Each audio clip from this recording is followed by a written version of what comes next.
Hey friends, today is Friday, April 17th, 2020. Today we're going to keep thinking about asking and answering questions about details in a text.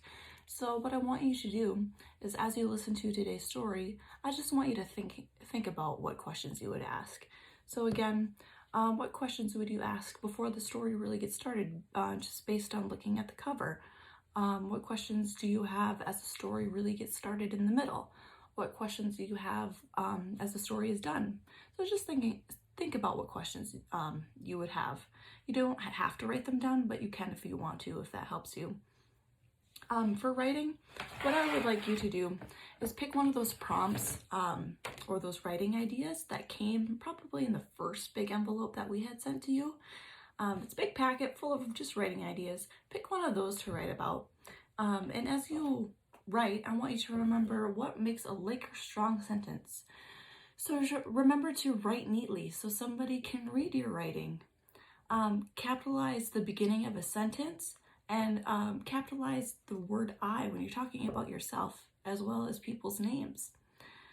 Have good spacing, so make sure you have a finger space in between words so we can read what you're writing. Use your best spelling, so tapping out or sounding out words and breaking them apart.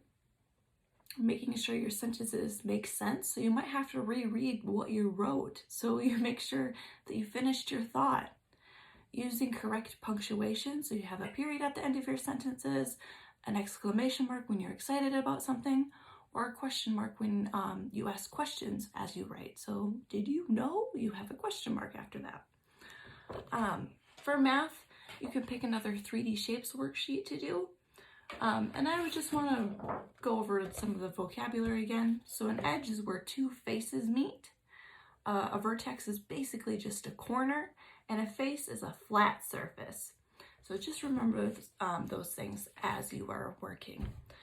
If you can work on Dreambox 2 and Lexia if you do have that availability. Again, I know it's kind of hard when we're sharing devices at home, and we all have kind of different schedules too, but just do your best.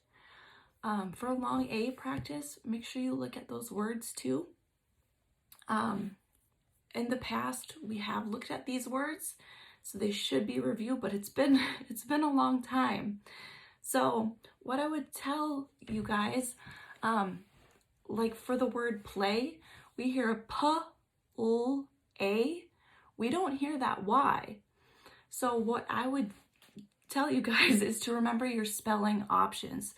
So we can write A using A-Y, A-I, or a consonant E. These are our spelling options. So the trick is you have to remember which way to write it. So we hear P-L-A, but you have to remember which way to write that long A. And of course it's A-Y. So that's why we have to practice these words, so you remember which long A way to write it. Or like rain, we hear R, A, N.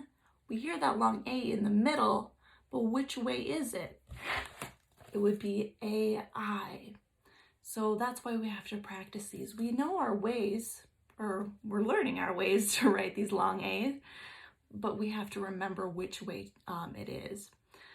And a little trick too, A-Y is usually at the end, A-I is usually in the middle, and A consonant E will kind of fall in the middle because there has to be a consonant in the middle. Again, if you have some questions with this, let me know. It's not the easiest thing in the world. So just keep practicing these two, and you can always go back and review. So work hard at that too. If you have any questions, again, let me know.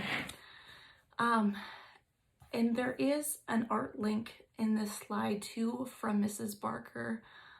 She put together some fun things too for you guys to work on if you have some time as well. All right, friends. I miss you so much. I love you guys. Have a great weekend. Bye.